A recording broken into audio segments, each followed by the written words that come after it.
एक समय की बात है। गौतम बुद्ध के हजारों शिष्य उनके पास अध्ययन करने आते थे। गौतम बुद्ध से जब कोई शिष्य ज्ञान प्राप्त कर लेता था तो वे उसे किसी दिशा में लोगों को जागरूक करने तथा शिक्षा देने के लिए भेज दिया करते थे। बुद्ध का एक शिष्य बुद्ध के आश्रम में लगभग 6 सालों से था। वह शिष्य महात्मा बुद्ध के पास आया और बुद्ध से कहा, मुझे यहाँ आए लगभग 6 साल हो गए। मेरे बाद कितने शिष्य यहाँ पर आए, उनमें से सभी शिष्यों को आपने ज्ञान देने के लिए किसी न किसी दिशा में भेज दिया, लेकिन मुझे अभी तक नहीं भेजा। आखिर ऐसा क्यों? क्या मुझे आपका ज्ञान प्राप्त नहीं हुआ है? बुद्ध मुस्कुराए और बोले, यह तो तुम्हें खुद ही समझना पड़ेगा कि मेरा ज्ञान तुम्हें प्राप्त हुआ है या नहीं। शिष्य बोला, हे बुद्ध, आपने इन 6 सालों में जो मुझे उपदेश दिया है वह मुझे सब याद है। आपकी बताई हुई एक एक बात मुझे याद है। आप कुछ भी मुझसे पूछ सकते हैं, मैं हर उत्तर देने के लिए तैयार हूँ। आप मुझे एक मौका तो दें ताकि मैं किसी भी दिशा में जाकर लोगों को अपने ज्ञान के बारे में बता सकूं। इस पर बुद्ध ने कहा कि ज्ञान की बात को याद रखने से कोई फायदा नहीं जब तक तुम उस आदत को खुद नहीं अपनाते। शिष्य ने कहा, जो भी हो, कृपया मुझे एक मौका जरूर दें। आप मुझ पर भरोसा रखें। मैं सभी को अपने ज्ञान से प्रभावित कर सकता हूँ। मैं लोगों को ऐसी बातें बता सकता हूँ जिससे लोगों के जीवन में शांति आ जाएगी और वे अपना शांतिपूर्ण जीवन जी पाएंगे। बुद्ध ने कहा, अभी तुम तैयार नहीं हो। जब तुम उसके लिए तैयार हो जाओगे तो फिर मैं तुम्हें खुद ही किसी दिशा में जाने के लिए बोल दूंगा।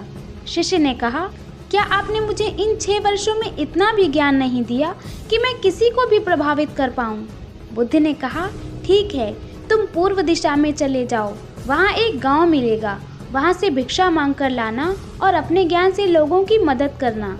कल सुबह तुम वहाँ अकेले जाना और शाम में आकर मुझे बताना कि तुमने लोगों की सहायता कैसे की। शिष्य यह बात सुनकर बहुत खुश हुआ और आशीर्वाद लेकर चला गया। वो रात भर ज्ञान समेटता रहा और मन ही मन सोच रहा था कि मैं वहाँ ज्ञान की ऐसी छाप छोड़ूंगा कि वहाँ के लोगों के साथ बुद्ध भी मुझसे प्रभावित हो जाएंगे। सुबह उठकर वह महात्मा बुद्ध को प्रणाम करने गया। उन्हें प्रणाम करके वह पूर्व दिशा की ओर निकल गया। शाम को जब वह वापस आया तो बुद्ध ने उसे देखा कि शिष्य के माथे पर चोट लगी है और खून बह रहा है। बुद्ध ने उसे पट्टी की और पूछा, तुम्हें चोट कैसे लगी? शिष्य ने कहा, वहाँ के लोग बेहद ही दुष्ट हैं। उन्हें जरा भी बुद्धि नहीं है। मैं उस गांव में भिक्षा लेने गया पर किसी ने मुझे भिक्षा नहीं दी। सब मुझे वहाँ गालियाँ दे रहे थे। एक व्यक्ति ने भिक्षा तो दी थी लेकिन नीचे फेंक कर और कहा, इसे उठा लो। मैंने उन्हें काफी समझाया लेकिन वे मेरी बात सुनने को तैयार ही नहीं थे। उन्होंने मेरे साथ हाथापाई की जिससे मुझे चोट लग गई।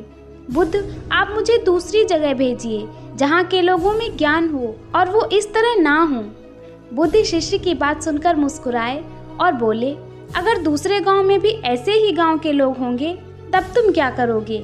शिष्य ने कहा, हे बुद्ध, मैं ऐसे लोगों को कोई ज्ञान नहीं दे सकता। वे लोग अज्ञानी हैं, उन्हें कौन समझाए? बुद्ध ने कहा, वे लोग अज्ञानी नहीं बल्कि ज्ञानी हैं। उनके पास बहुत ज्ञान है परंतु उनके पास खुद का ज्ञान है। अगर तुम किसी दूसरे के ज्ञान को चोट पहुंचाओगे तो वे कुछ तो कहेंगे ही। तुम्हें ऐसे लोग हर जगह मिलेंगे, तब तुम अपना ज्ञान उन्हें कैसे दोगे? बुद्ध ने कहा, आज तुम आराम करो, कल शाम को मेरे पास आना। शिष्य बुद्ध को प्रणाम करके चला गया। अगली शाम जब वह वापस बुद्ध के पास आया तब वहाँ बुद्ध के एक और शिष्य मौजूद थे। उनके हाथ में भी चोट लगी हुई थी। बुद्ध ने शिष्य के हाथ पर चोट देख उस पर पट्टी की और उससे पूछा, तुम्हें ये चोट कैसे लगी? शिष्य ने कहा, आपने पूर्व की ओर एक गांव में मुझे जाने के लिए कहा था तो वहीं मुझे चोट लगी। बुद्ध ने कहा, वहाँ तुम्हारे साथ क्या क्या हुआ, तुम मुझे बताओ। शिष्य ने कहा, वहाँ पर मैंने सबसे भिक्षा मांगी लेकिन किसी ने भी भिक्षा नहीं दी। एक व्यक्ति जिसने भिक्षा भी दी तो मुझे जमीन पर फेंक कर दी और कहा, इसे उठा लो। तो मैंने उसे उठाकर अपने झोले में रख लिया और मैंने उसे सफल होने का आशीर्वाद दिया।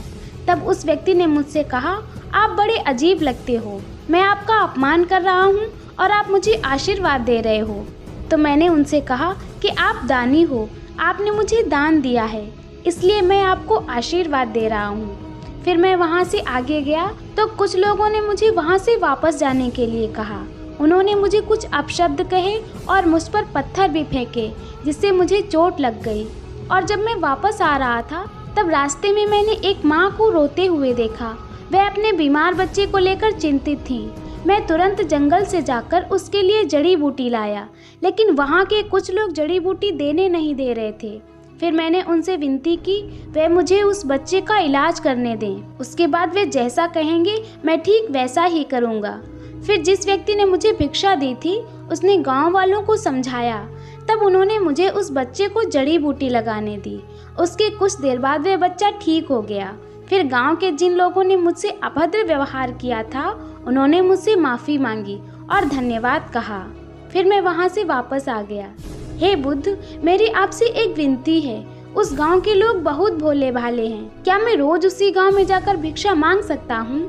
यह सभी बातें पहला शिष्य खड़ा होकर बड़े ध्यान से सुन रहा था। उसने ये सुनते ही बुद्ध के चरणों में गिरकर कहा, हे बुद्ध, मैं समझ गया हूँ कि अभी मैं उस लायक नहीं हुआ हूँ कि मैं दूसरों को ज्ञान दे सकूँ। बुद्ध ने कहा, हमें बाहर वैसे ही लोग दिखाई देते हैं जैसे हम अंदर से होते हैं। जब तक स्वयं को नहीं बदल सकते तब तक किसी को नहीं बदल सकते। खुद में बदलाव लाना ज़रूरी है। अपने आप में बदलाव लाकर ही आप इस दुनिया को जीत सकते हो।